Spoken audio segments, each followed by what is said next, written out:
मेरे मित्रों, अमेरिका ने वेनेजुएला के तेल पर कब्जा जमा लिया है, तो दूसरी तरफ इजराइल की नई कार्रवाई को देखकर लगता है कि वो इस्लाम में पवित्र माने जाने वाले अल अक्सा मस्जिद के आसपास का इलाका पूरी तरह कब्जाने की फिराक में है।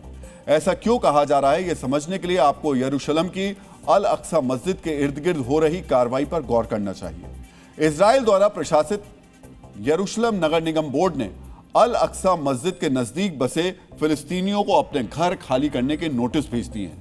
ये नोटिस मस्जिद के नजदीक स्थित सिलवान और अल बुस्तान जैसे घनी और आबादी वाले इलाकों में भेजे गए हैं। इन क्षेत्रों में रहने वाले कुछ फिलिस्तीनियों ने अपने घर खाली कर भी दिए हैं, जबकि कुछ को मार्च के महीने तक घर खाली करने की डेडलाइन दी गई है। शुरुआती कार्रवाई में तकरीबन 100 फिलिस्तीनी परिवारों को मस्जिद के नजदीक से हटा दिया गया है और खाली किए गए इलाकों में यहूदी नागरिकों को बसा दिया जाएगा। मित्रों, यहां आपको जानना चाहिए, मक्का और मदीना के बाद इस्लाम में अल अक्सा मस्जिद को ही तीसरा सबसे पवित्र स्थल माना गया है। इस्लामिक मान्यताओं के मुताबिक काबा की दिशा में सजदा होने की परंपरा से पहले अल अक्सा की दिशा में ही मुसलमान सजदा करते हैं। अब इजरायली प्रशासनिक संस्थाएं यहां से फिलिस्तीनी यानी मुसलमानों को हटाकर यहूदियों को बसा रही हैं। अल अक्सा मस्जिद के नजदीकी इलाकों से फिलिस्तीनियों को हटाकर इजराइल क्या हासिल करना चाहता है, इस सवाल का जवाब भी हम आपको देंगे, लेकिन उससे पहले आपको अल अक्सा मस्जिद की एक और पहचान को गौर से देखना और समझना चाहिए। मित्रों, 21वीं सदी में अल अक्सा मस्जिद को इजराइल के खिलाफ फिलिस्तीनियों के संघर्ष या यूं कहें कि जंग का प्रतीक बना दिया गया था। 2000 में दूसरा इंतिफादा यानी फिलिस्तीन और इजराइल के बीच संघर्ष हुआ। अल अक्सा के नाम पर ही यह शुरू हुआ। इसी तरह 2021 में यूनिटी इंतिफादा यानी बड़े संघर्ष के तीसरे दौर का आगाज भी रमजान के दिनों में अल अक्सा मस्जिद से ही किया गया था। अल अक्सा मस्जिद को कथित फिलिस्तीनी संघर्ष का दिल यानी केंद्र बिंदु भी कहा जाता है। मित्रों, पूरे यरूशलेम में अल अक्सा मस्जिद ही एक ऐसी जगह है जहां फिलिस्तीनी झंडे लहरा दिए जाते हैं। आज से 4 साल पहले यही अल अक्सा मस्जिद हमास के लड़ाकों और इजराइल पुलिस के बीच संघर्ष का गवाह भी बनी थी। मित्रों, मई 2021 में फिलिस्तीनियों ने आरोप लगाया था कि मस्जिद के नजदीक बसी आबादी को हटाने की कोशिश की जा रही है, जबकि इजराइल का दावा था कि मस्जिद में दंगाइयों को छिपाया गया है। इसी तनाव की वजह से मस्जिद के अंदर इजरायली पुलिस घुसी थी और दोनों तरफ से सीमित बल प्रयोग किया गया था।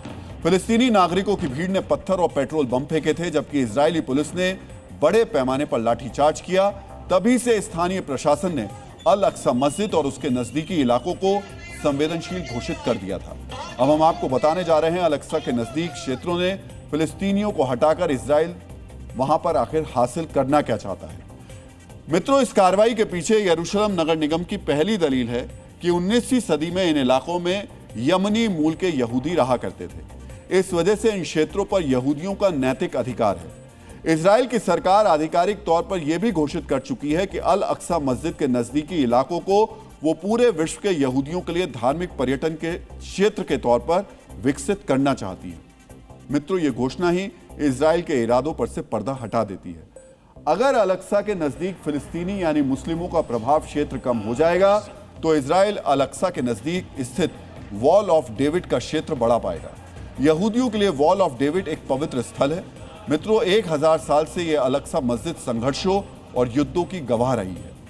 1099 में पहली बार अल अक्सा पर कब्जे के लिए धर्म युद्ध किया गया था।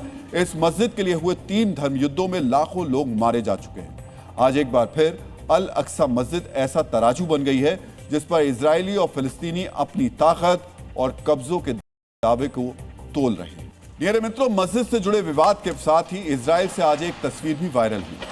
ये तस्वीर है इजराइल के प्रधानमंत्री बेंजामिन नेतन्याहू की। नेतन्याहू एक मीटिंग के लिए जा रहे थे, तभी एक मीडिया कर्मी ने उनकी एक फोटो ले ली। अब हम आपको यही फोटो दिखाने जा रहे हैं। इस तस्वीर में नेतन्याहू ने अपना फोन कान पर लगा रखा है और उनके फोन का जो कैमरा लेंस है उसको आप देख लीजिए। नेतन्याहू ने अपने कान पे ये फोन लगाया हुआ है, लेकिन इसमें गौर करने वाली बात यह है जो इसका कैमरा है उस पर टेप लगा हुआ है। ऐसी एक और तस्वीर भी वायरल की गई। इस तस्वीर में नेतन्याहू सदन के अंदर बैठे हैं, यहां भी उनके फोन के कैमरा लेंस पर टेप लगी हुई है। मित्रों, आमतौर पर अपने कैमरे का लेंस बचाने के लिए लोग कैमरे पर स्क्रीन गार्ड लगाते हैं, लेकिन इजराइल के प्रधानमंत्री ने कैमरे पर ही टेप लगा दी। इसी हैरान करती तस्वीर के साथ एक नया दावा भी सामने आया है। सोशल मीडिया पर लोगों ने दावा किया कि कैमरे के जरिए फोन को हैक किया जा सकता है। इसी वजह से नेतन्याहू ने अपने फोन के कैमरे पर टेप लगाया हुआ है। मित्रों, सोशल मीडिया पर टेप वाली तस्वीर वायरल हुई, फिर टेप के जरिए हैकिंग से बचाने का दावा वायरल हुआ। इसी वजह से हमने एक्सपर्ट से पूछा, क्या वाकई कैमरे के जरिए फोन को हैक किया जा सकता है?